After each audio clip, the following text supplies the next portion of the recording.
Check. Okay. Ayan, sige. May tanong po ako sa inyo. Anong mararamdaman niyo? Tanong lang naman po ito, ano? Anong mararamdaman ninyo kapag yung nakasulat sa inyong lapida, hindi nyo gusto? Ba't natawa kayo? Malay mo, may nararamdaman ka pa. Wala ka nang pakialam. Ano? So, halimbawa lang. Sige, ngayon, halimbawa, yung isusulat ng iyong mahal sa buhay, ng iyong asawa, o mga naiwang pamilya. Tapos susulatan yung lapida mo. Siyempre, Jim Henry Florida, February 21, 1979, and then date of death. Tapos meron nakasulat doon. Tapos hindi mo gusto. Namatay ng lasinggero, buti nga sa'yo. Yung parang gano'n. Ano mararamdaman mo kapag hindi mo gusto yung epitaph or yung symbol or sentence of memorial na alalahanin ka? Hindi naman talaga maganda yon. Okay? So, kapag ikaw ang magsasuggest, anong gusto mong nakasulat? Kasi may magandang nakasulat eh. Nung mamatay si Pablo, invento ko lang to. Pero, para kay Pablo, I have finished the race. I have fought the good fight of faith. Lumaban ako at nagpatuloy na maglakbay at ginamit ko ang pananampalataya na meron ako para kay Kristo. Si Pastor Arman, nagustuhan niya rin yung isa sa sinabi ni Pablo, to live is Christ and to die is gain. Ang mabuhay ay kapakinabangan para kay Kristo at ang mamatay ay napakalaking pagpapala. Okay? Sabi ni Pablo yun. Sabi ni Martin Luther, kilala niyo si Martin Luther? Si Martin Luther. Sino yung nakapaglaban ng kapayapaan? Freedom para doon sa mga itim? King ang apelido.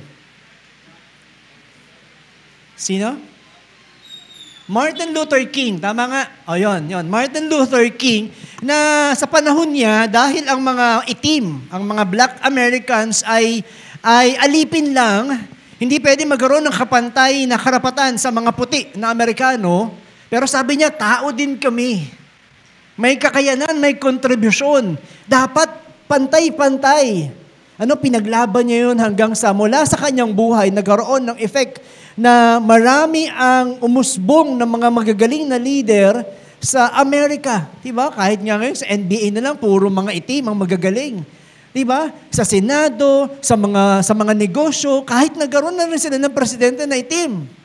Pero nung mamatay siya, nakasulat sa kanyang tombstone ay, I am free! I am free at last! With the help of the Almighty God, I am free at last. Pinaglaban niya yung karapatan, yung freedom ng mga negro or mga black Americans, pero natagpuan niya yung tunay na kalayaan nang makapiling niya na ang Kristo. Ngayon ang tanong, ano ang isusulat sa lapida mo? Ano ba to si Kuya Jim? Nagsisimba nga ako para mabuhay, puro lapida naman. Pero alam nyo, dapat alam na natin or alam nyo na kung paano kayo aalalahanin ng iba. Pero dapat nabubuhay na kayo para doon.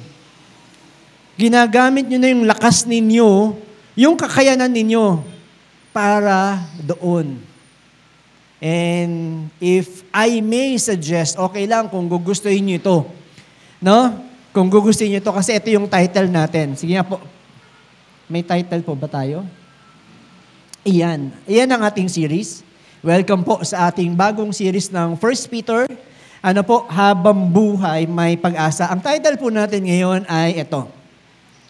Para sa kaluwalhatian hanggang katapusan. Okay? Pwede mo bang sabihin yun? Pwede mo bang ipagsigawan yun? Pwede mo bang pangarapin yun na hanggang sa huli, mabubuhay ako para sa kaluwalhatian? Hanggang sa katapusan, na buhay para sa kaluwalhatian. Ano po?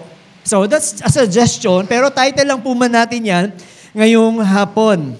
Hindi naman po ako nangangarap ng ganun agad-agad. Alam ko namang may magandang plano pa ang Panginoon para sa inyong buhay. Pero gusto kong iwan ang tanong na iyon. Ano ba ang isusulat? Ano bang maaalala? Ano bang pag-uusapan patungkol sa akin kapag ako'y wala na? Napakagandang tanong po nun. In here, we discuss about life. The real issue of life, hindi po tayo rito nagpapakyutan, nagpapagandahan, tapos feeling nyo ang ganda-ganda ng buhay. We speak about real thing in this church. Hindi ko po itatago yung mga realidad ng buhay, tapos saka lang tayo magsisisi sa huli. Ngayon pa lang, gusto kong pag-isipan nyo na, ngayon pa lang gusto kong alamin nyo na, ipanalangin nyo, Lord, para saan ang buhay na ito? So, sa libro ng 1 Peter chapter 1, verse 2 to 12, yan ang pag-aaralan po natin ngayon. If you have your Bible with you, ulitin ko, makipagbukas po kayo sa unang Pedro, nasa New Testament po yan. Chapter 1, verse 2 hanggang 12. So we have 11 verses ngayon. Tinapos natin last Sunday ang verse 1. Okay, so halos ang oras tayo nung last Sunday, isang verse lang. Ngayon, 11 verses, so alam nyo na. Okay, may kape naman daw po dyan sa likod. Kung dala ninyo yung tumbler ninyo, may libreng kape sa likod. Okay, walang problema sa akin kung magkakape po kayo dyan at babalik sa upuan para makapag-focus sa pag-aaral. So, last Sunday, ano yung title natin? Mahalaga kasi yung title. Alam nyo, kahit yun nga lang ang maisusulat sa puso, okay na sa akin. Okay, we have discussed about, ano ba yun? Sabi sa mundong ito, habang buhay, may pag-asa. And we have agreed na hindi yun talaga ang lakarin natin. Kasi ang tama, habang may Kristo, may pag-asa. Tama po ba? Kaya yung title natin last Sunday, kung may Kristo, may pag-asa. Hindi yung habang may buhay or habang buhay, may pag-asa. Hindi totoo yun. Kasi maraming nabubuhay, wala nang pag-asa Okay? Walang pag-asa. Bakit? Ayaw nila kay Kristo. Ayaw nila sa Panginoon. So, natutunan din natin last Sunday, sino? Si Peter. No? I hope na kapag sinabing Peter, hindi na kabaong, hindi na bayarin, hindi na panabong, hindi na gates of nandun sa heaven at siya yung unang sasalubong sa iyo, hindi totoo yun. So, we've learned something about the greatness of God in the life of Peter. Kung paano niya ginamit ang isang katulad lang ni Pedro. Na makikita natin, Lord, pwede rin pala ako. Pwede rin pala yung katulad ko. Si Pedro nga kung paano niya siya ginamit, diba? Kaya niyang baliktarin ang buong mundo. Pwede rin pala ako. Kaya kong maging mabuting ama para sa aking pamilya, para maging mabuting ina para sa aking mga anak. Kaya ko rin pala, Panginoon, dahil sa tulong mo. Napag-usapan din natin yun, yung diaspora. Okay? Yung great dispersion, kung bakit nag-alisan ang mga Kristiyano sa Israel. Kung bakit nagpunta sila at nagtago sa iba't ibang mga bayan. Actually, hindi naman nagtago. Purpose ng Diyos para sila ay pumunta sa iba't ibang mga bansa para makarating ang mabuting balita. Tama po ba? Hanggang sa atin, hanggang sa Pilipinas, napakalayo natin sa Middle East. Pero hanggang sa atin ay naririnig natin ang mabuting balita. At hanggang sa dulo ng daigdig ay may pamalita ang kabutihan ng Panginoon. And now, ano ba yung kaluwalhatian na yan? Ano ba yung kaluwalhatian na gusto kong, yung pinapangarap namin na talagang hanggang katapusan? Okay? What's with that glory? Ano ba yung glory niyan? Dito kasi sa mundo, you will receive glory, pero pansamantala lang. You will receive recognition. You will be famous. You will be rich and powerful sa mundong ito, pero pansamantala lang. At madalas, nakakalimutan agad ng tao. Sino yung mga sikat na sa tingin yung kinalimutan na ng tao? Meron kayong naalala na mga sikat na kahit Filipino, pero dati ang sikat na sikat sila. Dati namamayagpag sila, pero ngayon, tanongin mo sa mga sunod na henerasyon, sasabihin niya sa'yo, sino yun? Sino yung mga yun? See? Si Jose Rizal, no? Sa iba, hindi nakilala si Rizal, sa totoo lang. Sa mga, ang tawag yun, sa mga millennials ngayon, sino ba si Rizal? Okay? Maraming mga millennials na hindi na totoong kilala si Rizal, nakakalungkot naman yun. Medyo bumaba tayo ng profile. Sino pa? Sa sports, sino mga kilalang sports na medyo... Si Benji Paras. Kahit kilala niyo pa ba si Benji Paras? Ang artista kasi, no? Kasi lumalabas pa sa TV ngayon. Pero magaling siyang basketball player. Siya lang yung sa PBA na Rookie of the Year, tapos MVP pa. Pero... Nasaan na kaya yung trophy na yon? Saan na kaya nakalagay yon? Sino pa? Si Paeng Nepomuceno. Sino nakakilala kay Paeng Nepomuceno? Di ba? Sa bowling, si Efren Bata Reyes. Sa billiards. Okay, paano kapag sinabi ko si... sino ba? Sa artista naman. Sige, sa artista. Nora Honor. Nasaan na si Nora Honor, di ba? Talagang... Sa Bicol ba, Nora Honor? Noranya ng mga Bicol, no? Hanggang Bicol, grabe talaga yung pagkakadaya hard fan nila. Sa Bicol, talagang, ano bang titulo ni Nora Honor? Ano bang titulo niya? Ha? Superstar. Superstar si Nora Honor. Pero nasaan na kaya si Nora Honor ngayon? Nasaan na yung ningning na yun? Nasaan na yung mga tropeo na yun? Best Actress, Supporting Actress, na famous award. Nasaan na kaya yung mga tropeo na yun nung nabalitaan na natin na nag-rehab na siya, nabalitaan na umalis yung kanyang mga anak, nabalitaan natin na hindi maganda yung pamilya, nasaan na kaya yung glory na kayang ibigay ng mundong ito para sa iyo? Doon yan sa silang may nakasuot ng jersey. Kobe Bryant, Lakers. Tulad ni Kobe Bryant. Nasaan na kaya si Kobe Bryant ngayon? May mga tropeo, kilala sa buong mundo, pero ilang taon lang, tatanungin ng mga susunod, sino si Kobe Bryant? Asa na yung glory? Then we can conclude na ang glory na kayang ibigay ng mundong ito, pansamantala lang. Pero yung glory, yung kaluwalhatian na kayang ibigay ng Panginoon, talagang pang walang hanggan. Sinabi ng Panginoon, I will share my glory with you. Kaya tayo hanggang katapusan, Panginoon, ng buhay na ito, dalangin ko mabuhay ako para dyan.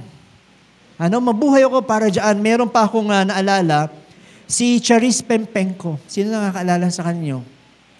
Pero ngayon, hindi na natin napapanood, pero ibang klase yung kanyang, yung rising star, yung stardom ni Charis hanggang sa, hindi lang sa Pilipinas, maging sa iba't ibang bansa. Nagkaroon pa siya nung Hall of Famer. Nakalimutan ko saan lugar, parang sa Hollywood sa mga artista, pero sa mga singer, nagkaroon din siya ng Hall of Fame, yung star sa sa US. Andun ang Charis Pempenko. Talagang sa mga sikat na mga TV show sa ibang bansa, nag-host, lumabas siya doon. Talagang kahit yung Glee, baka naabutan nyo pa yung Glee, yung musical drama sa States, na sikat sa musical drama, nandun din siya. Pero nasaan na si Charis? Pagkatapos hangaan ng buong mundo, hanggang sa nabalitaan nyo na lang na unti-unti nang kinukuha yung mga binili niyang napakamahal na mga bahay kasi wala na siyang pera. Nasaan na yung glory? So, dito, sa 1 Peter chapter 1, verse 2 hanggang 12, ipapakita ni Peter dito, yung kaluwalhatian na meron ka, na hindi mo ipagpapalit sapagkat mas higit ito sa lahat ng bagay. Kung nakapagbukas na po kayo ng inyong Bible, sabay-sabay po nating pag-aralan at pag-usapan ang bagay na yan. Number 1. Okay, number 1 na tayo. Ang mga Kristiyano ay isinilang or ipinanganak para sa kaluwalhatian. Ikaw ay ipinanganak para sa kaluwalhatian. Isinilang ka para doon. Yun yung destiny mo. Yun yung purpose mo kung bakit ka nabubuhay. Okay, tingnan po natin. Sasabihin ko sa inyo, sabi rito ng Pedro para sa inyo, ipinapasulat ng Panginoon para malaman ninyo. Sabi sa verse 2, kayo'y pinili ng Diyos, Ama, ayon sa kanyang kaalaman sa mulat-mula pa. Okay? Pag sinabing mulat-mula pa, bago magsimula ang lahat ng bagay, bago lalangin ang mga bituin, ang mga planeta, ang araw, at ang buong sangkalawakan, ikaw ay pinili na ng Panginoon mulat-mula pa. At pinabanal ng Espiritu Santo upang maging masunurin kay Jesus o Hesukristo at nilinis sa pamamagitan ng kanyang dugo. Sumagana nawa sa inyo ang pagpapala at kapayapaan. Hindi ko po inalabas dito yung verses sa 1 Peter and I hope naka-stay lang yung Bible nyo sa 1 Peter. Ang lalabas lang ito ng mga verses, yung wala sa 1 Peter para hindi na po kayo lilipat-lipat muna ng inyong Bible. Okay? Pero isulat nyo lang po yung mga verses para gusto ko rin talaga na nabubuksan at nagbabasa po kayo ng Biblia. Okay? Yung 1 Peter, hindi naka-post dito, pero pag nagsabi na ako ibang verse, nilagay ko po dyan. Opo. Sabi po dyan, kailan po tayo pinili? Nung una pa. Nung bago pa lalangin ang mundong ito, pinili ka na ng Panginoon. Okay, sabi natin last Sunday, it gives us hope, merong pag-asa para malaman ang bagay na ikaw ay pinili ng Panginoon. Okay? Paano ka pinili ng Diyos? Yun ang tanong. Paano ba ako pinili ng Panginoon? Bakit? Dahil mabuti ba ako? Dahil alam ba ng Diyos na pipiliin ko din siya? Darating yung panahon na pipiliin ko rin siya? Ano po? Actually, hindi dahil sa'yo kaya ka pinili. Sa totoo lang, walang mabuti sa'yo para piliin ng Diyos. Walang mabuti sa akin para ako nandito ngayon. Nakatayo po ako dito, nariyan po kayo, nagpupuri sa Panginoon sapagkat pinili niya kayo. Ganun lang kasimple yun. Hindi pwede dahil mas mabait ako sa Kanya dahil mas magaling ako sa Kanya, dahil mas matalino ko, dahil mas okay ako, dahil mas konti yung kasalanan ko. Hindi! Pinili ka ng Panginoon kasi dahil sa habag, biyaya at pagmamahal niya sa iyo. Yun lang. Hindi tayo kamahal-mahal, hindi tayo kapili-pili. Walang meron sa atin. Tunay na mabuti lang ang Panginoon. Kaya doon pa lang pwede tayong magpuri, magpasalamat sa Kanya. Kuya Jim, di ko pa rin maintindihan bakit ako pinili. Hindi ba dahil nung nanalangin ako, nung preach yung good news, sabi mo, sinong gustong pumili sa Panginoon, itaas ang kamay at manalangin, Panginoon, aming Ama. Hindi ba ako yung mamili sa Kanya? Hindi ba ako yung nagsabi na, Panginoon, tinatanggap kita bilang Panginoon, pagharian mo ang puso ko? Di ba ako yun? Di ako ang pumili sa Kanya, hindi siya ang pumili sa akin. Ganun ba yun? Halimbawa, may isang patay. Naku, patay na naman. Halimbawa, may isang patay. Hainan mo ng lahat ng pinakamasarap na pagkain, mag-e-enjoy siya. Ha? Hindi na, no? Kahit lahat pa ng pinakasikat na pagkain, hindi lang sa Pilipinas, kahit sa ibang bansa, yung araw-araw nakasambukujin siya, magpapasalamat ba yun sa'yo? Hindi na, di ba? Kasi patay nga yun Okay, ganun din ang puso natin. Sabi ng Biblia, patay ang puso na yan sa kasalanan. Hindi ka makakapili sa Diyos. Ang default niyan, dahil naghahari ang kasalanan sa puso, ang gusto lang niyang gawin ay lumayo sa Panginoon at gawin yung gusto ng laman na ito. Yan ang puso natin. Hindi yan makakapili sa Diyos. Kaya kung sasabihin mo sa akin, di ba Kuya Jim ako'y pumili sa Kanya? Hindi po. In God's perspective, kung tatanungin mo ang Diyos Ama, Pinili kita. Yun ang sabi ng verse 2. Ako ang pumili sa'yo. Mula pa ng simula, wala pa ang araw, wala pa ang mundo. Pinili na kita, nasa isip na kita. In Jesus' perspective, pinili kita nung inalay ko yung buhay ko para sa'yo. Hindi ka pa pinapanganak. 2,000 years ago, namatay na ako para sa'yo. Pinili na kita. In the Holy Spirit perspective, bago mo marinig yung mabuting balita na yan, na meron kang pag-asa, binago ko na yung puso mo. Kaya ngayon, nagmamahal ka sa Diyos. Kaya ngayon, sinabi mo, mahal kita, Panginoon, susunod ako sa iyo hanggang katapusan para sa kaluwalhatian. Ulit-ulitin ko, sa kapangyarihan ng Diyos Ama, Diyos Anak, at Diyos Espiritu Santo, sila ang pumili sa iyo, kaya ka nakakapagpuri sa Panginoon. Kaya kahit anong gawin natin sa isang tao, hanggat hindi siya pinipili ng Panginoon, nakakalungkot. Pero, I won't go on that side na pinagdidibatihan ng maraming tao. Gusto kong mag-stay kayo. Lord, salamat. Kasi isa ako sa pinili mo. Yun ang gusto kong makita po ninyo. Salamat, Panginoon, kasi hindi naman ako karapat-dapat eh. Narito pa rin ako, nakikinig ng sa iyong salita. Tinatas ang aking kamay, isinusuko ang aking puso, O Diyos, baguhin mo ako unti-unti hanggang sa maging kawangis mo ako. Bakit mo ginagawa yun? Kasi pinili ka ng Panginoon eh. Yung patay, kahit hainan mo ng masasarap na pagkain, hindi niya kakainin, hindi siya mag-e-enjoy. Bakit patay siya?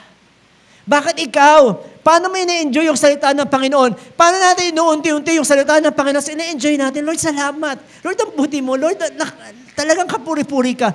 Paano mo ina-enjoy yung salita ng Panginoon, which is our spiritual food? Bakit? Kasi binuhay ka na ng Panginoon. Meron ka ng bagong puso. Kaya kung may Kristiyano man na walang gana salita ng Panginoon, I cannot argue with that. Isa lang ibig sabihin nun, patay pa yun. Kaya walang paghahalaga sa salita ng Panginoon, walang paghahalaga na gusto ko pang makilala si Kristo, atin po ako ng discipleship, atin po ako, gagawa po ako ng aking journal. Kahit kaya walang pagpapahalaga, kabigatan sa kanyang pagbabasa ng Biblia, ulitin ko, ihain mo sa kanya ang pinakamagagaling na pastor dito, wala siyang pakialam. Kasi patay siya. Pero bakit ikaw, isang verse pa lang, Lord, salamat. Kasi nagpapakilala ka sa akin. Lord, salamat kasi nililigtas mo ko. Lord, salamat kasi talagang karapat-dapat ka ng papuri. Kasi pinili ka niya. Ipinanganak ka sa simula pa lang para sa kaluwalhatian. Sabi nga dyan ni John chapter 10, verse 14, ako nga ang mabuting pastol. Kung paanong kilala ako ng Ama at siya'y kilala ko, gayon din naman, kilala ko ang aking mga tupa at ako namay kilala nila. Kilala mo ba si Kristo? Unti-unti mo ba siyang nakikilala? May pagnanais ba na makilala mo siya? Pinili ka ng Diyos. Nakita natin doon na hindi lang ang pagpipili ng Diyos Ama, kundi pinagsama-sama yung kapangyarihan ng banal na Espiritu ng Diyos Anak at ng Ama para ikaw ay iligtas. Sinabi po yan sa 2 Thessalonians chapter 2, verse 13 to 14. Sabi po dyan, mga kapatid na minamahal ng Panginoon, dapat kaming magpasalamat palagi sa Diyos dahil sa inyo. Kabilang kayo sa mga unang pinili niya upang pagkalooban ng kaligtasan sa pamamagitan ng Espiritu Santo at ng inyong pananalig sa katotohanan. Tinawag kayo ng Diyos sa pamamagitan ng magandang balita na ipinahayag namin sa inyo upang makasama kayo sa kaluwalhatian ng ating Panginoong Hesukristo. Kita mo dyan kung paano tinatrabaho ng Diyos Ama, Diyos Anak, at Diyos Espiritu Santo ang kaligtasan mo. Pinili kayo, tinawag kayo sa mabuting balita. Hindi tayo ang pumili sa Kanya. Sa umpisa pa lang, pinili ka na ng Panginoon. So verse 3, tingnan po natin. Sabi sa verse 3, pasalamatan natin ng Diyos. Sa 1 Peter chapter 1 verse 3. Pasalamatan natin ang Diyos at Ama ng ating Panginoong Hesukristo dahil sa laki ng habag niya sa atin. Tayo'y binigyan niya ng isang panibagong buhay sa pamamagitan ng muling pagkabuhay ni Hesukristo mula sa libingan, at ito ang nagbigay sa atin ng isang buhay na pag-asa. Kaya habang buhay may pag-asa, dahil yung nagbibigay ng buhay, nabubuhay magpakailanman. Kaya yung pag-asa mo ay sigurado kasi buhay siya magpakailanman. Hindi tama yung habang buhay may pag-asa. Ang tama, may pag-asa kaya ka nabubuhay. Amen po ba?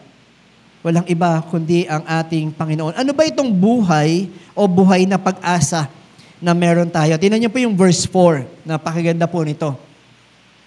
Sabi sa verse 4, 1 Peter pa rin po yan, chapter 1, makakamit natin ang isang kayamanang di masisira, walang kapintasan, at di kukupas na inihanda ng Diyos sa langit para sa iyo. Makakamit mo ang isang kayamanang di masisira. Sabi niya, bakit buhay yung pag-asa natin? Kasi nakasandal tayo sa salita ng Panginoon, sa buhay na salita ng Panginoon. Ang buhay na may pag-asa dahil kay Kristo Jesus. Ang iba, habang tumatagal at lalong habang nahihirapan sa buhay, nawawala na ng pag-asa at namamatay. Pero sa Kristiyano, sinasabi lang dito na habang tumatagal, habang nahihirapan, mas lalong nagiging makulay yung buhay niya dahil sa pag-asang yon. Lalong mas nagiging exciting yung kanyang buhay kasi buhay yung kanyang pag-asa. May naiisip ba kayong pwedeng ikumpara doon sa inihahanda ng Panginoon sa atin? Sabi doon sa verse 4, may naisip ba kayong ikumpara any reward na pwedeng makamit ng mundong ito na mas maganda doon sa verse 4? Sa buhay na pag-asa na yon, meron bang mas maganda ron? Sige, the best reward na pwede ibigay sa mundong ito. Sabi kanina, FAMAS Award, MVP Award, ano pa? Ano pang award ba? Ano bang pinaka-the best award na pwede nating makuha sa mundong ito? Meron ba? Isip nga kayo, baka naman kasi merong mas maganda kesa dito. Sabi diyan, makakamit natin ang isang kayamanang di masisira. Meron ka ba? Sige na, baka may mas maganda yan. Baka hindi ito ang pag-asa. Sabi diyan, makakamit mo ang kayamanang di masisira, walang kapintasan. Kapag sinabing hindi masisira, incorruptible. Kahit anong kapangyarihan sa mundong ito, ang pagsama-samahin mo, hindi masisira yung kayamanan na para sa iyo. Kapag sinabing walang kapintasan, sabi diyan, undefiled, hindi ito mamamantsahan kahit gatuldok lang. Yun yung reward mo. Nasaan yung mga trophy nila? Nasaan yung mga medals nila? Pero yung reward mo, hindi mamamantsahan man lang, hindi mapipintasan. Di ba pag bumili ka ng isang magandang dami, tapos napakamahal pa, tapos namantsahan, sa tingin nyo, mabibenta nyo pa yun ng ganong presyo? Ano? Paano kung nabutas pa doon pa sa gitna? Sa tingin mo, mahal pa yon? Baka sa ukay-ukay, hindi napansinin yun eh. Kahit napakamahal pa ng presyo nun eh. Diba? Pero yung reward na inihanda ng Panginoon sa iyo, sabi niya, hindi masisira, walang kapintasan, hindi kukupas kahit kailan. Hindi malalaos. Magpasawalang hanggan. Kaya sabi ni Pedro, buhay ang pag-asa mo. Paano ka nabubuhay ngayon? Paano nabubuhay ka ba para dyan? Yan ba yung pangarapin mo? Yan ba yung dahilan mo kaya kay sinilang para sa kaluwalhatian dahil dyan? Yan ba yung mga ginagawa mo sa buhay? Yan ba yung mga decision mo para dyan? Yan ba yung mga rewards na hinahabol mo ngayon? O ibang bagay na hindi man lang may kukumpara sa pangakong ito. Hindi ka lang isinilang para sa kaluwalhatian. Sabi niya sa number 2, ikaw ay patuloy na iniingatan para sa kaluwalhatian. Ilang taong ka na ngayon? Ganun katagal ka nang iniingatan at patuloy kang iingatan para sa kaluwalhatian. Tingnan niyo po yung verse 5. Sabi niya sa verse 5, kapag kayo'y sumasampalataya, iingatan kayo ng kapangyarihan ng Diyos habang hinihintay ninyo ang kaligtasang iyan na ihahayag sa katapusan ng Panginoon. Hindi lang po kayo inihahanda doon sa kaluwalhatian, tayo po ay patuloy na iniingatan ng Panginoon. Sino po rito yung nakapag-check out na sa 99 sales nung Friday na naka-check out na kayo? Hanggang ngayon na lang yan. Baka hindi nyo pa na-check out. Ha? Nakapag-check out na ba iba? Okay na? Sagot, kunyari pa kayo eh. Free shipping, di ba? Sayang din, di ba? Ang tagal nyo inantay kaya yun. Tagal nyo pinag-ipunan hanggang mamaya na lang po Wala po akong tubo dyan. Pero, naranasan niyo po ba yun? After nyo mag-check out, tapos, baka wala na kayong pang-tights hindi pa naman dumadating no? Okay. So, after nyo mag-check out, tapos inaantay nyo, sabi nyo, ba't ang tagal naman? Ang tagal nyo inaantay yung pinapangarap nyo, na matagal nyo pinag-ipunan, inaantay nyo pa yung sale at free shipping. Tapos, ang tagal dumating. Tapos, sinek nyo sa, truck order, biglang na-cancel pala, kinancel ng supplier. Naranasan nyo yun? Nakaranas na kayo? Ako lang? Di ba nangyayari yun? Kinancel ng supplier, biruin mo yun. Ang tagal mong inantay, ang tagal mong pinag-ipunan, inabangan mo pa talaga na hindi ka maubusan, ni-check out mo naman. Pero biglang nagantay ka ng 5 araw na, 1 linggo na, wala. Tapos binalikan mo, kinancel pala ng supplier.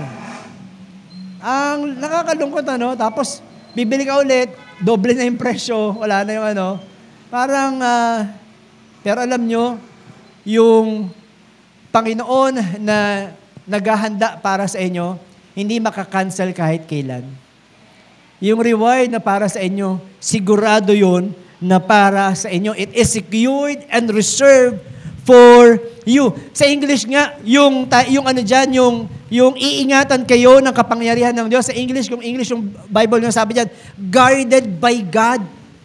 Binabantayan pa. Hindi lang kayo iniingatan, pati yung reward na para sa inyo, binabantayan ng Panginoon.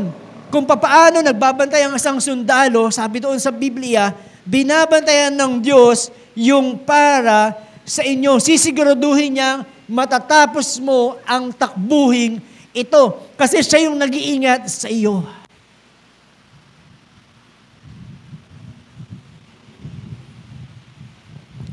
Hindi mo matatapos ang takbuhin sa pamamagitan ng galing mo, kundi sa kapangyarihan ng Diyos.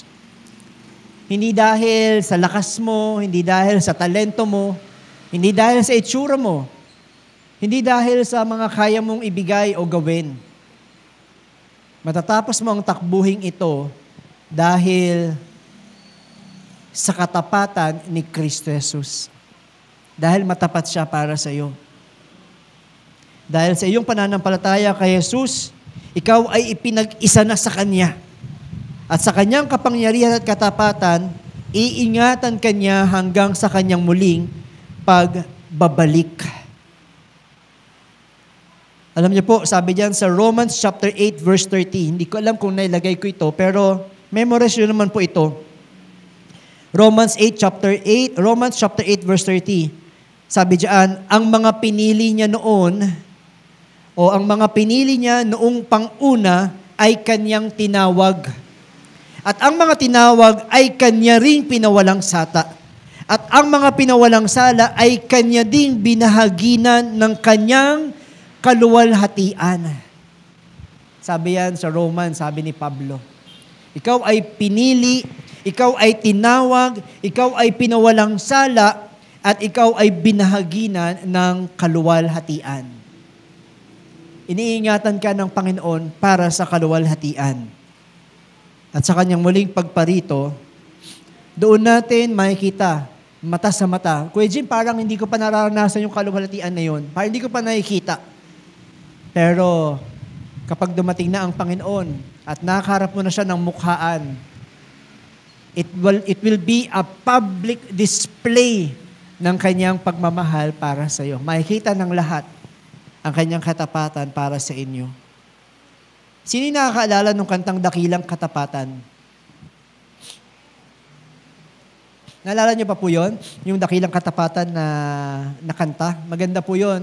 Siguro I'll suggest some Sundays na yun ang awitin natin. May mga linya ro, sabi doon, mundo'y magunaw man, maaasahan kang lagi. Galing nung kanta, no? Kung si Peter siguro nabubuhay, magiging team song niya ito, Lord, magunaw man ang mundo. Sigurado ang pag-asa ko kasi maaasahan ka. Ano? Maging hanggang wakas nitong buhay. Maaasahan mo ang Panginoon. At sa bawat pighati, rin nyo, sa bawat kalungkutan, sa bawat pag-iyak, sa bawat pagsubok at problema, daluyan ng pag-asa. Galing ano po?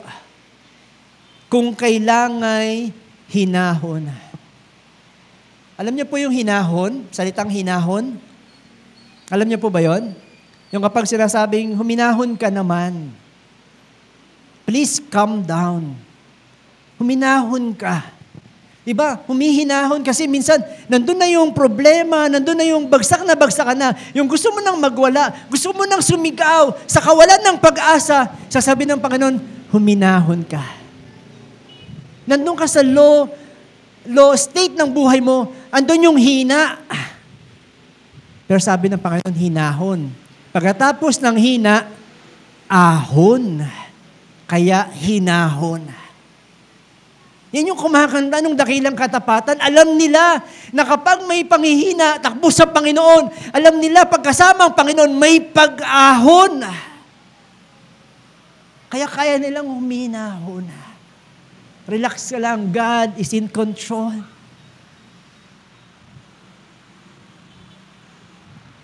Kaya lang, para sa mga taga-mundo, eto na yung karangalan para sa kanila. Lahat ng kaya nilang kunin, lahat ng pwede nilang kamkamin, lahat ng pwede nilang masabing they are blessed in this world.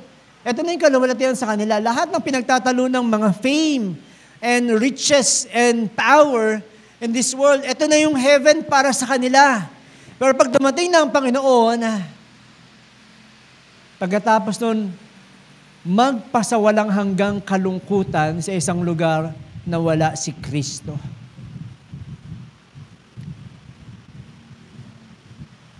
Ito na yung kanila, hayaan nyo na sila kung sasabihin nila sa inyo na feeling blessed, ikaw nandyan ka pa, pabasa-basa ka pa ng Bible, pasunod-sunod ka pa dyan, tinan mo ko, hindi naman ako nagpe-pray, hindi nga ako naniniwala sa Diyos mo eh. Pero tinan mo ang buhay ko, hayaan nyo na sila doon. Ito na yung langit para sa kanila. Pero pagdating ng Panginoon, sila naman ang iiyak magpasawalang hanggan.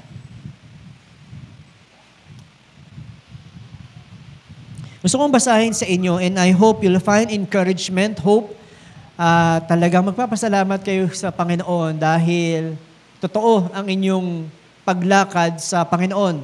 Mula sa 2 Corinthians chapter 4, verse 7 hanggang verse 18. Medyo mahaba pero gusto kong ulit-ulitin ng mga bagay nito para sa inyo. Sabi diyan, 2 Corinthians chapter 4, verse 7 hanggang 18. Ngunit kaming pinagkalooban ng kayamanang espiritual na ito ay hamak na sisidlan lamang. We are jars of clay na mga palayok upang ipakilalang ang dakilang kapangyarihang ito ay sa Diyos at hindi sa amin. Kabi-kabilaan ang pagpapahirap sa amin, ngunit hindi kami nalulupig. Kung minsan nababagabag kami, ngunit hindi nawawala ng pag-asa. Inuusig kami, ngunit hindi pinababayaan ng Panginoon. Napapabagsak kami, ngunit hindi tuluyang napapatay. Lagi naming taglay sa aming katawan ang kamatayan ni Jesus upang sa pamamagitan ng aming katawan ay mahayag ang kanyang buhay. Habang kami nabubuhay, lagi kaming nabibingit sa kamatayan, alang-alang kay Jesus, upang sa aming katawang may kamatayan ay mahayag ang kanyang buhay. At habang kami dahan-dahang namamatay, kayo namay nagkakaroon ng buhay. Kaya't hindi kami nasisiraan ng loob, kahit na humihina ang aming katawang lupa.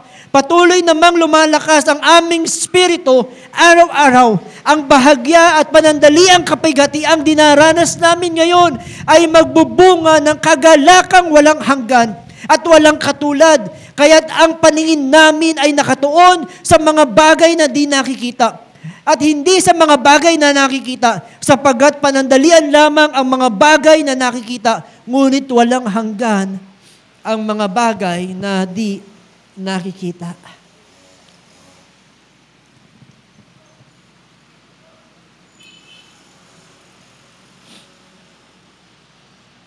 At sabi diyan sa pangatlo, hindi lang ikaw isinilang para sa kalulatian, hindi ka lang iniingatan para sa kalulatian, ikaw din ay inihahanda para sa kaluwalhatian. God is preparing you for glory.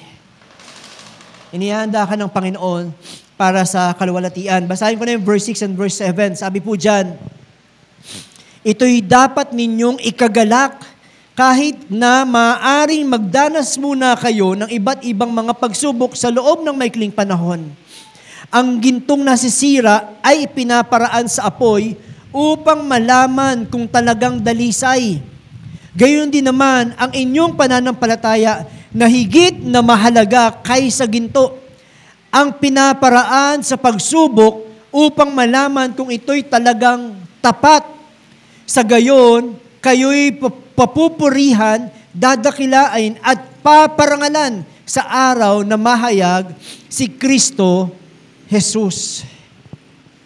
Kayo po ay inihahanda. Tandaan niyo po yan na napakaganda ng plano ng Panginoon at inihahanda tayo. Mayroong nakalaan na napakagandang bagay para sa iyo ang Diyos. Paano dapat tayo maihanda para sa kaluwalhatian? Paano ba mabuhay sa mundong ito?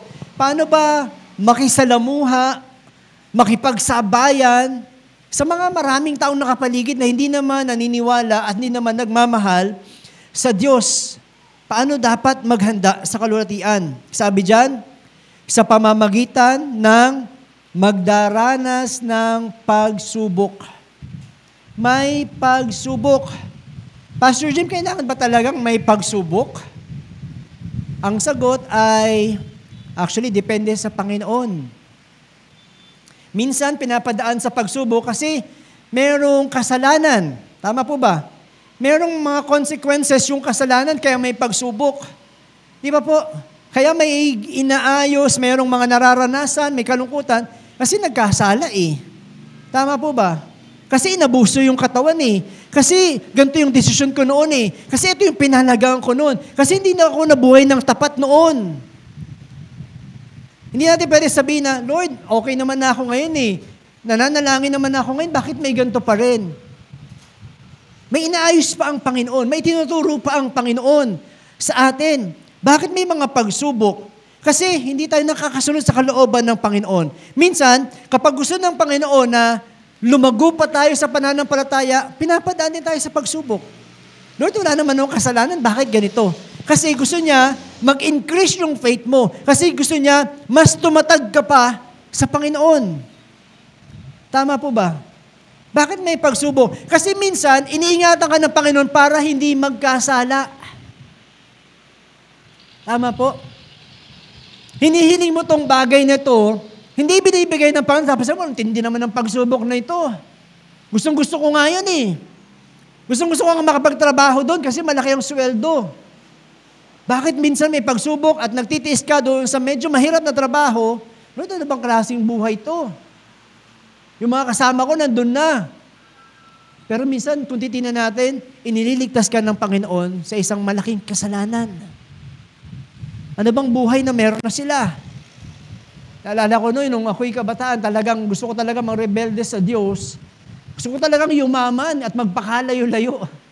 Ang ganda na nung plano ko eh. Minsan ibinibigay ng Panginoon o hinahadlangan ng Diyos ang mga bagay niyan at hinahayaang dumaan sa pagsubok kasi iingatan ka para huwag mapalayo sa Diyos. May mga pagsubok, sabi nga dyan, iba't ibang pagsubok ang makakaharap mo. Kasi ayaw din ng Panginoon na sasabihin mo na napagtagumpayan ko to, ay mapagtatagumpayan ko na lahat. Magmamalaki ka na sa Panginoon. Nakaya ko nga ito eh. Kaya ko na lahat. Hindi. May iba't ibang klase ng pagsubok. Minsan yung pagsubok ng katabi mo, hindi mo kaya. Kaya hindi tayo magmamalaki. Lord, kaya ko na rin yan. Kasi may iba't ibang level ng pagsubok para patuloy na palakasin ang mga nangihinang puso.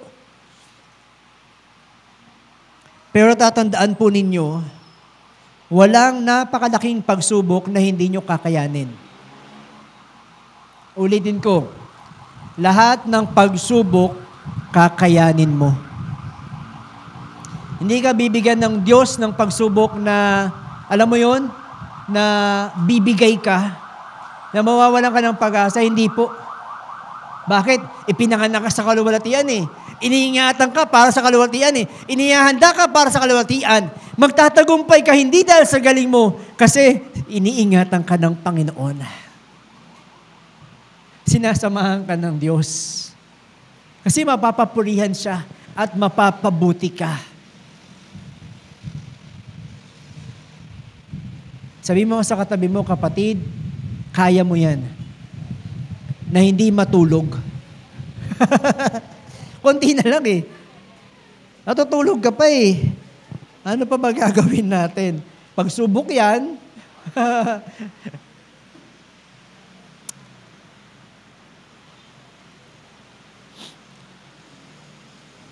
Minsan ang mga pagsubok sa buhay, sobrang sakit talaga.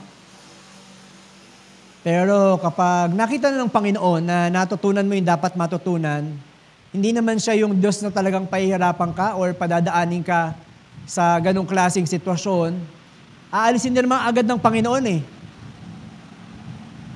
Makikita mo, iaalis ka rin agad ng Panginoon. Kapag nakita ng Panginoon na natutunan mo na yung dapat mong matutunan, napahalagahan mo na yung dapat mong pahalagahan, iba kasi yung ang tigas ng ulo, di ba? Andun na, tapos uulitin na naman. Andun, so uulitin na naman. Tapos paulit-ulit na lang. Magkakasakit, gagawin na naman. Magkakasakit na naman, gagaling.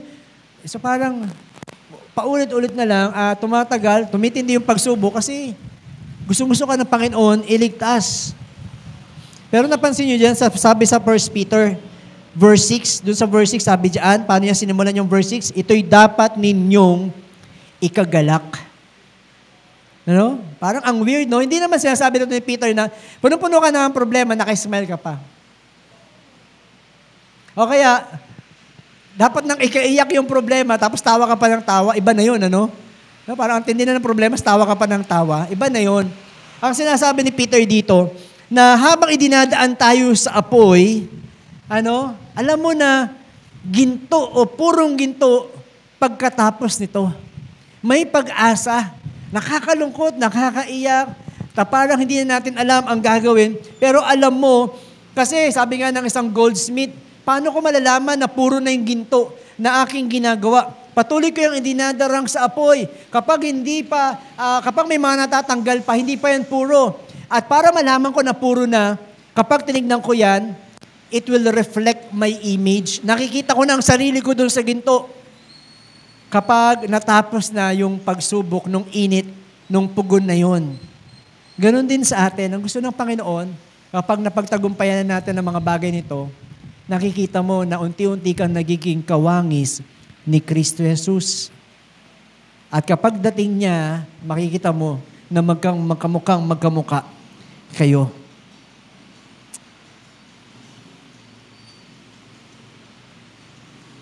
At sa kanyang pagbabalik,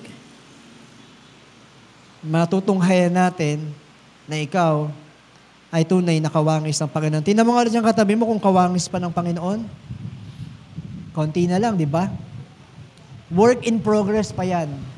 Nag-uunti-unti pa ang Panginoon sa kanya. Huwag mo namang madaliin. May timetable ang Panginoon para dyan. Huwag mo sabihin, tagal-tagal mo na tapos ganyan ka pa din.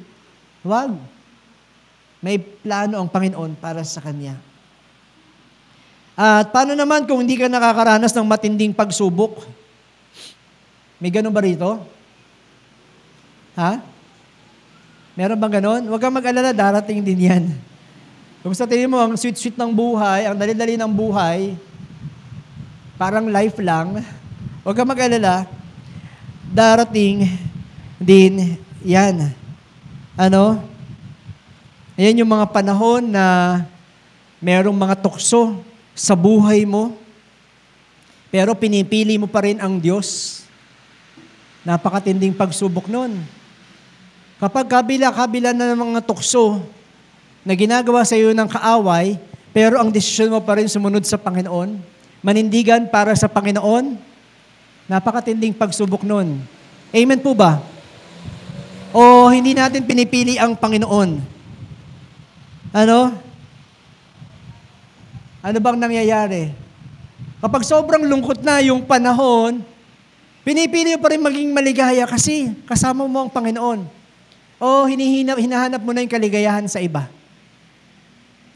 Kapag sa tingin mong naiwan ka na o napabayaan ka na ng ibang mga tao, nakikita mo na hindi ka nag-iisa kasi kasama mo ang Panginoon, o naghahanap ka na ng iba kasi sobrang lungkot Parang iniwan ako Pwede bang may makasama naman kahit sandali? May karapatan din naman akong sumaya.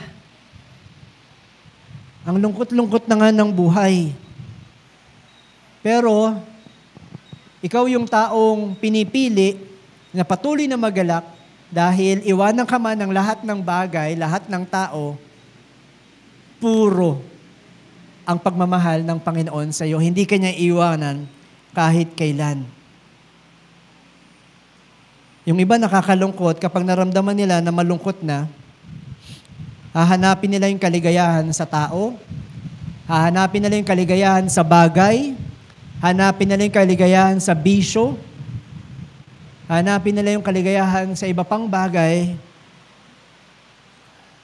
Matinding pagsubok yun.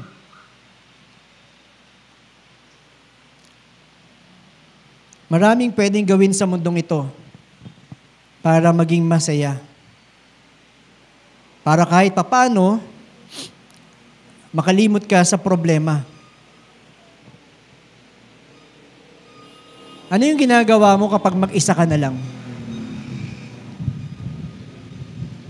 Diyan mo malalaman kung totoo kang Kristiyano o hindi. Ay sabi ni Peter, maggalak ka. Kahit dumaraan ka sa iba't ibang klase ng pagsubok, anong desisyon mo kapag wala na nakakakita sa'yo? Anong ginagawa mo sa araw ng Lunes hanggang Sabado kapag tapos na ang linggo? Sinong pinapapurihan mo? Sinong pinaparangalan mo? Sinong pinapasaya mo kapag mag-isa ka na lang? Natutuwa pa ba ang Diyos? Nagagalak pa ba ang Diyos?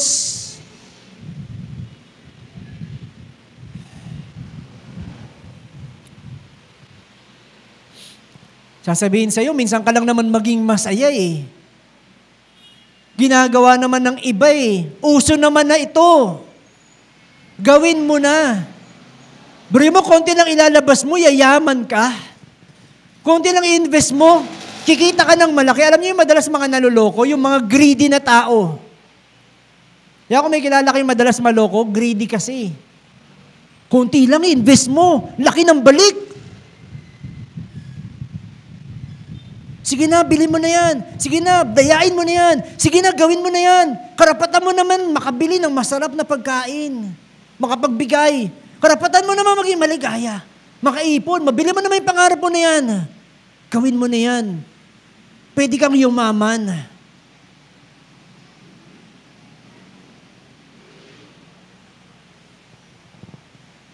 Gusto niyo malaman kung ang isang pananampalataya ng Kristiyano ay peke o totoo?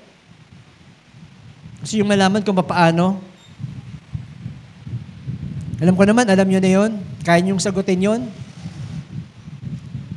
Ano yung desisyon mo kapag ikaw na lang mag-isa? Doon sa mga tanong ko kanina. Satisfied ka ba sa Panginoon? Sapat ba ang Panginoon sa iyo?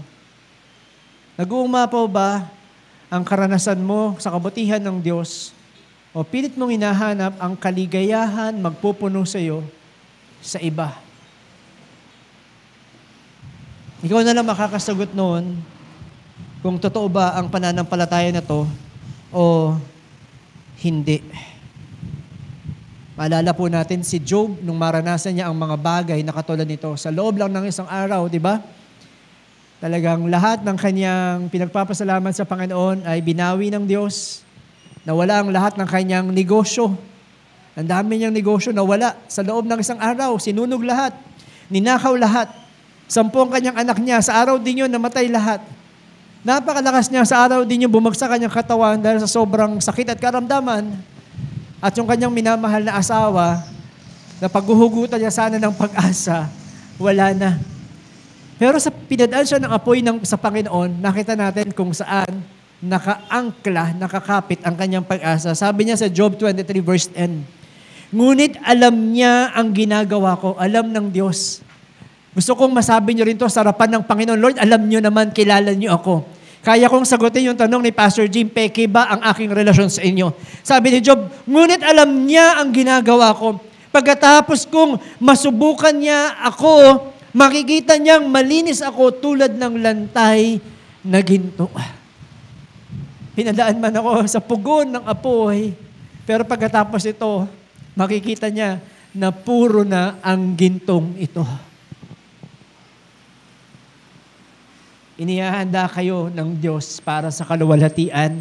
Huwag niyong ipagpapalit ang inihahanda ng mundo o ino-offer ng mundong ito na glory, na kayamanan, na karangyaan, na sasabihin ng kapatid mo, ang swerte mo naman. Sasabihin ng kaibigan mo, ang yaman mo naman. Sasabihin ng ang palad mo naman. Huwag niyong habulin yon. Ang habulin niyo yung sasabihin ng Diyos sa inyo pagdating ng panahon. Kasi yun magpasawalang hanggan. Yung sasabihin ng tao, ngayon mabait lang yan. Nagbabago ang tao. Minsan nga, pag taligod mo pa lang, iba na sasabihin yan eh. Tapos tuwang-tuwa ka, nabubuhay ka, nagsasakripisyo ka para lang sa sasabihin nila.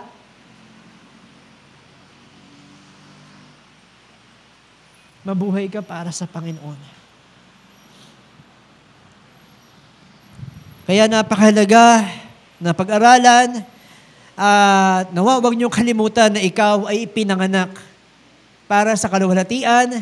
Ikaw ay iniingatan para sa kaluwalhatian. Ikaw ay inihahanda para sa kaluwalhatian. At ito yung pang-apat. Exciting part. Mas exciting to kaysa sa unang tatlo. Gisingin mo na ulit ang katabi mo. Gising na, pang-apat na. Last na po. Sabi diyan sa verse 8 to 12, maaari mo nang maranasan ang kaluwalhatian ngayon. Sabi ko, Jim, pinanganak nga ako, iningatan, inihanda. Pwede bang ma-experience ko na? Pwede. Pwede mo nang maranasan yun. Pwede mong makita yun. Pwede mong malaman yun. Paano ba natin magiging kaluwalhatian ang mga paghihirap na ito? Sabi niya sa verse 8, hindi niyo siya nakikita kailanman, ngunit siya'y iniibig niyo. Hindi pa rin niyo siya nakikita hanggang ngayon, ngunit sumasampalataya na kayo sa Kanya. Dahil dito'y nag-uumapaw na sa inyong puso ang kagalakang di kayang ilarawan ng salita. Meron kayong ganong kagalakan Meron kayong nag-uumapaw sa puso nyo ng kagalakan ngayon na hindi na ma-describe ng salita. Kasi una naman, totoo naman siya, sabi niya, hindi nyo pa nakikita si Kristo, pero mahal na mahal nyo siya. Tama po ba? Parang wala nagsalita Nag-amen ba yung katabi mo? Di ba gano'n naman? Hindi naman natin nakikita ang Panginoon, pero bakit gano'n? Mahal na mahal natin ang Panginoon. Pinipilit natin na mapasaya, masunod, mapapurihan ng Panginoon. Paano ba magiging kaluwalhatian ng paghihirap na ito? Si Satan kasi, ang purpose lang niya, habang dumadaan ka sa pagsubok, ay pabagsakin ka. Pero ang gusto naman ng Panginoon, kaya may mga pagsubok para patuloy kang patatagin. Ang gusto ni Satan, to bring out the worst in you. Ipakita yung totoong kalagayan ng puso mo, yung kasalanan mo, ipaalala yung mga pagkakamali mo, ipapaalala yung mga kahinaan mo, ipaalala yung mga bisyo mo, habang gusto mong magbago. Pero ang Panginoon naman pinapaalala, kaya may mga pagsubok, kasi pwede kang magbago, pwede ka pang gumaling, pwede ka pang maging maayos. Pero si Satan gusto niya sirain yan, pero sabi ng Panginoon, hindi mo pa nakikita ang Panginoon, pero nagpapatuloy ka ng pagmamahal sa Panginoon. Hindi mo pa nakikita, pero sumasampalataya ka na sa Kanya. Tama po ba? Meron ba dito nakikita na sa Panginoon? Pero nandun yung ating pananampalataya sa Kanyang salita. Buhay ang Kanyang salita. Indeed, isa sa ating pinagsisigawan, we live by faith and not by sight. Hindi man natin nakikita ang mga solusyon sa mga problema, pero naniniwala tayo. Merong solusyon sa problema, buhay ang ating pag-asa. May isang babae na gusto pumunta sa church kasi prayer meeting. Tapos, ang lakas ng ulan, sa kanyang pagpunta sa simbahan na dulas, na dapa, na pilayan, at nahirapan na siyang makalakad. At napansin ng pastor, bakit hindi na umaten ang babaeng ito, ilang linggo na rin kahit sa Sunday service. Binisita niya at sinabi ng babae, Pas, hindi ko maintindihan ng Diyos. Hindi ko makita kung anong gusto niya mangyari. Alam naman niyang pupunta ako ng prayer meeting, bakit hinayaan pa niya ako madulas at madisgrasya at mapilayan? At kahit ngayon, maayos na ako, hindi ko makita ang plano niyang maganda para sa akin. Ano yung sasagot niyo sa mga ganong klaseng mga sitwasyon? Bakit nagpapatuloy kayo dyan? Ang tatay Mario, tatay ni Pastora, naglilinis lang naman ng church Alam niyo ba naglilinis ng simbahan yun? Tapos sumakat lang sa taas para uminom. Patay. Papatuloy ka pa ba? Ang Pastor Arman nyo, nagpipreach na, patay. Nagpapatuloy ka pa ba? Ano pa kaya tayo? Magpapatuloy pa ba tayo? Ano pang ginagawa natin sa Panginoon? Tapos na-expect natin may mga pagsubok. Kaya nga sabi doon sa Romans, tingnan niyo po yung Romans chapter 8 verse 28. Sabi po dyan, alam natin na sa lahat ng bagay, gumagawa ang Diyos para sa ikabubuti ng mga umiibig sa inyo, sa Kanya, na Kanyang tinawag ayon sa Kanyang layunin. So bakit ka magpapatuloy? Sinabi naman ng Panginoon na, sinabi ba niya na makikita mo ang lahat ng bagay? Hindi naman, di ba? Sinabi niya, malalaman mo sapagkat alam mo ang lahat ng bagay. Hindi mo man nakikita ang Kanyang dahilan. Hindi mo man nakikita yung mga solusyon sa problema mo, pero alam mo na lahat ng pagsubok na to ay para sa ikabubuti mo dahil mabuti ang Diyos sa iyo. Alam na ng Panginoon na nagmamahal ka sa Kanya. Alam ng Diyos yun. Na hindi man natin nakikita ang lahat ng bagay. Kaya we live by faith, not by sight. Sabi naman ba, hindi ko makita Hindi mo kailangan makita. Magpatuloy ka. Hindi mo kailangan alamin ang mga bagay, makita ang mga bagay, basta alam mo, mabuti ang Panginoon para sa iyo. Naalala ko yung kwento ng Pastor Bong sa akin, tawa ng tawa yung mga anak ko habang nakikinig kami.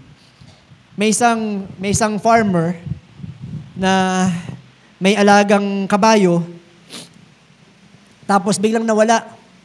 Sabi ng mga kapitbahay, ang malas mo naman. Isa na nga lang kabayo mo, nawala pa. Ganun ba? Sabi ng farmer, okay lang.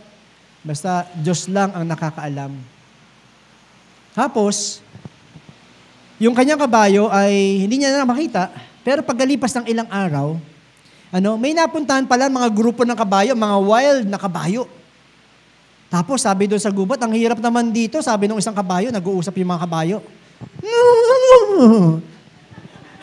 Natawa ka ulit, no? Sabi ng kabayo, ang hirap naman dito, wala pagkain. Sabi nung nakawala, ang hirap naman ang buhay niya rito. Doon, araw-araw akong pinapakain. Araw-araw kayo nalagaan, pinapaliguan, may pagkain doon, sama kayo sa akin. Kinabukasan, paggising ng farmer, ang dami ng kabayo doon sa rancho niya. Sabi ng mga kapitbahay, ang swerte mo naman, ang dami mong kabayo. Ganun ba? Diyos lang ang nakakaalam. Tapos, yung anak niya, isa lang yung anak niya na lalaki, nakita ang dami kabayo, tapos may maganda. Stallion yun yung parang alpha na kabayo. Sinakay niya, gusto niya kasing matame. Nung sinasakay niya, gusto niyang ma-train na pwedeng masakyan ng tao, biglang tumalon, bagsak yung bata, pilay yung paa, durog yung buto. Lapit na naman yung mga kapitbahay. Ang malas mo naman. Isa na nga lang ang anak mo, napilay pa. Ganun ba? Diyos lang ang nakakaalam. Tapos nagkaroon ng matinding kahirapan, nagkaroon ng gera sa kanilang bansa. So sa madaling salita, lahat ng mga able na mga anak na malalakas pa, kukunin para maging sundalo. At hindi na sigurado makakabalik kasi digmaan yun pwedeng bumalik na patay. Nung makita yung anak niya, ay pilay, wag yan, pabigat lang yan. Lumapit ulit yung mga kapitbahay niya, ang swerte mo naman. Hindi nakasama yung anak mo sa digmaan, sigurado magkakasama kayo dito. Sa amin, hindi namin sigurado kung makakauwi pa silang buhay. Alam niyo yung sabi ng farmer? Alam niyo ko, no? Sabi ng farmer, buti nga sa inyo. Hindi, sabi niya, ang Diyos lang nakakaalam. Alam niyo, parang ganong sitwasyon na hindi man natin nakikita, pero alam natin para sa ikabubuti ng mga nagmamahal sa Kanya. Amen po. Tapusin na natin. Pumalakpak na kayo Sabi yan, tagal. Okay na yan, Pastor Jim. Kaya,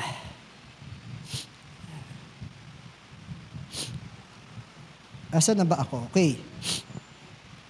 Ayan, napakaganda yung salita dyan na yes, makikita natin na mayroong paghihirap, pero sinabi naman dyan, nag-uumapaw ang iyong puso sa kagalakan na di kayang ilarawan. The indestructible joy. Yung kagalakan na yun na hindi mawawala sa iyo kahit kailan. Okay? Hindi man natin mailarawan.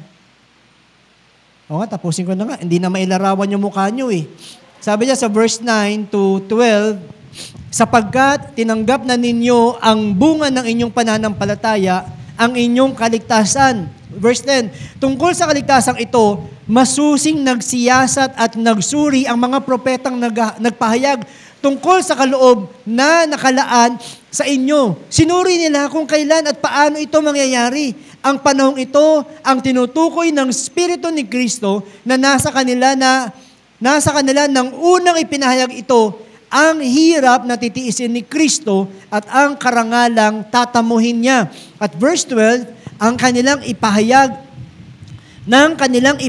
ang mga katotohanan ito, ipinaunawa sa kanila ng Diyos na ang ginagawa nila ay para sa inyo at hindi para sa kanila. Ang mga katotohanan ito ay narinig ninyo ngayon sa mga nangangaral ng mabuting balita ng Diyos, sa kapangyarihan ng Espiritu Santo na isinugo sa kanila mula sa langit. Maging ang mga anghel sa langit ay nananabik na maunawaan ang katotohanan ito. Ano yung excited pati angel para malaman ang katotohanan? Yung katotohanan na meron ka na ngayon. Yung mga pinag-aaral natin ngayon. Kasi yung mga prophet o propeta sa Old Testament, hindi rin nila ma-describe kung anong mangyayari sa hinaharap. Basta ito lang pinapasulat ng Panginoon na merong darating na nakapagligtas. Na akala ng mga Hudyo ay makakalaya sila sa pang-aalipin ng mga Romans. Akala nila yung darating na Messiah ay isang hari na tatalo sa mga Romans. Ayun ang ina-expect nila. Yun din yung na-describe nila, napipicture nila habang ipinapahayag na sabi na, and this man and the nations will be upon his shoulder, and they will call them everlasting, a Father, a mighty God, Prince of Peace. So akala nila, dakila to. Sabi nila, linya ng hari ni David, hari ito. Hindi nila na-expect yung mararanasan ng Panginoon, yung pagpapahirap, dusa, yung kahihiyan hanggang sa ipako sa krus. Pero sabi niyan, pati mga anghel, inaantay din ang mangyayari. Pero ang palad nyo, kapatid, kasi hindi naintindihan ng mga propeta. Kahit nga sila Peter, hindi nila naintindihan 3 years silang tinuruan ng Panginoon, hindi nila maunawaan. Ano ba yung sinasabi ng Panginoon? Sirain mo ang templo nito sa loob ng 3 araw, itatayo ko itong muli. Ano pang sinasabi mo? Napakahirap itayo niyan. Hanggang sa makita nila yung lubos na plano ng Panginoon. Hanggang ang Kristo ay namatay at pagkatapos ng 3 araw ay nabuhay magmuli. Sa kanila na unawaan, nung pinagharian na sila ng banal na Espiritu, nakita nila ang napakagandang plano ng Panginoon para sa ating lahat. At ngayon, kapatid, si Peter, ang hawak lang niya, yung sulat niya, yung kaalaman niya, yung narinig niya, yung nababasa niya sa prophet. Pero ikaw, hawak mo na mula Genesis hanggang Revelation.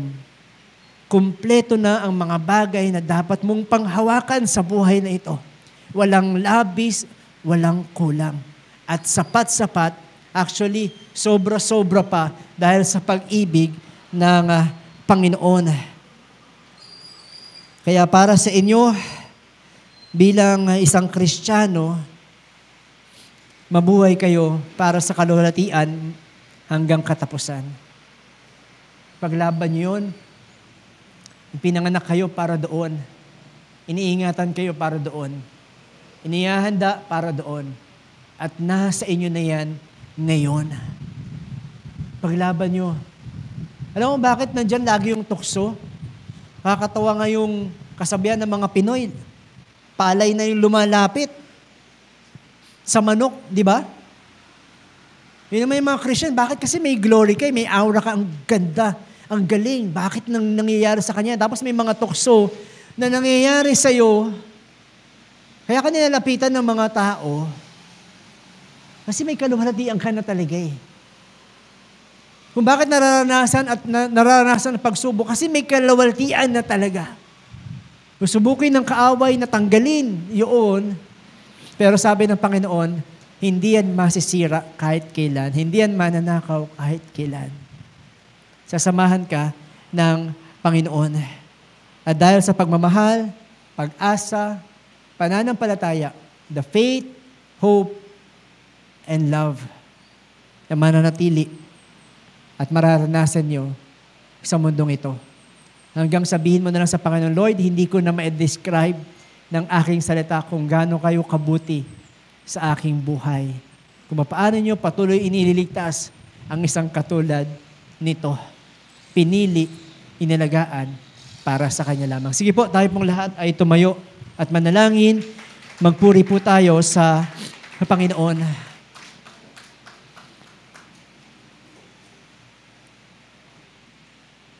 Tayong lahat ay sumamba sa Diyos. Karapat-dapat siya ng lahat ng papuri at parangal. Pwede bang yumuko tayo at pumikit sa mga oras na ito?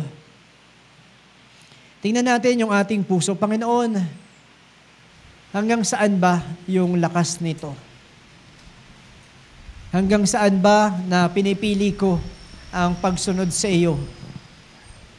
Panginoon, pagtibayin mo yung pananampalataya ko kasi napakaraming pagkakataon na hindi ko na paglalaban ito. Kung kailangang padaanin sa apoy, O Diyos, para maging puro, at ilayo mo sana nawa ako, Panginoon, sa mga bagay na akala ko'y mabuti. Pero unti-unti naman pala ako inilalayo sa iyo. Ilayo mo ako, Panginoon, sa mga bagay na akala ko feeling blessed, pero hindi naman pala ito galing sa iyo. Paraan lang pala ito ng kaaway para sirain yung magandang plano mo. Tanggalin mo, O Diyos, yung mga bagay na yun. Patayin niyo, Panginoon. Sunugin mo, Panginoon, yung mga bagay, yung mga ugali, yung mga pinapahalagahan ko, higit pa sa iyo. At palitan niyo, O Diyos,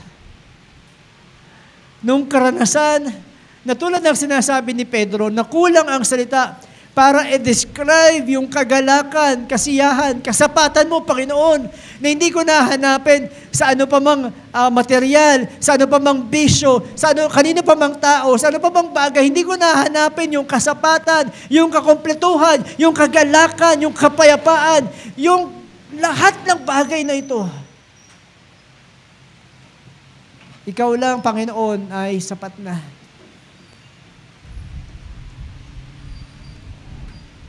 Salamat po, O Diyos, sa mga bagay na nararanasan ko na kahit may pagluha, na kahit masakit, pero nakikita ko naman yung buhay ko. Patuloy akong tumatawag sa iyo, lumalapit sa iyo, nagtitiwala sa iyo. Mapalad ka, kapatid. Kasi pinili ka ng Diyos. Kaya mo siya minamahal. Kaya ka nagtitiis. Kasi pinili ka ng Panginoon. Na mula, simula, bago pa lang gawin ang mga bagay ng lahat ng ito, nasa isipan ka na niya. At para ibahagi pa sa iyo ang kanyang kaluwalhatian, sapat-sapat na para patuloy kang mabuhay ng may pag-asa. Panginoon, marami pong salamat sa buhay. Maraming salamat sa bawat hakbang. Tinuturuan niyo po kami. Sa bawat umaga, pinapakita niyo ang inyong kabutihan sa amin at sa aming pamilya. Maraming salamat, Panginoon, sa bawat isa na patuloy namang titiwala sa inyo, na patuloy na iibig sa inyo. Tulad ng sinabi niyo, Panginoon, Lord, inilaan nyo na sa kanila ang reward na higit pa sa lahat ng bagay na kayang i-offer ng mundong ito. Sinabi nyo rin, Panginoon, na kayong mag-iingat sa kanila na hindi mahuhulog sa tukso ng kaaway. Sinabi nyo rin, Panginoon, na sila'y magtatagumpay, Panginoon, sa lahat ng pagsubok kasi ikaw ang kasama nila. Kaya, Panginoon, halaan nyo po kami na lumakad ng may pananampalataya dahil tunay na mabuti ka. Mabuti ka, O Diyos. Purihin ka, sambahin ka. At habang inaawit namin ang bagay nito, indeed, Lord God, be the center of it all. Ikaw ang patuloy na maging sentro ng lahat ng ito. Sa aking pag-aaral, sa aking pagtatrabaho, sa lahat ng aking ginagawa, habang inabantayan ko ang aking mga anak, sa buhay naming mag-asawa, sa buhay ng aming magulang, Lord, be the center of it all. Sa desisyon na gagawin ko sa aking buhay, Panginoon, makita ka, mapahalaghan ka, at ikaw ang makasama. Purihin ka, O Diyos, sambahin ka sa pangalan ni Jesus, ang lahat may magsabi ng Amen at Amen.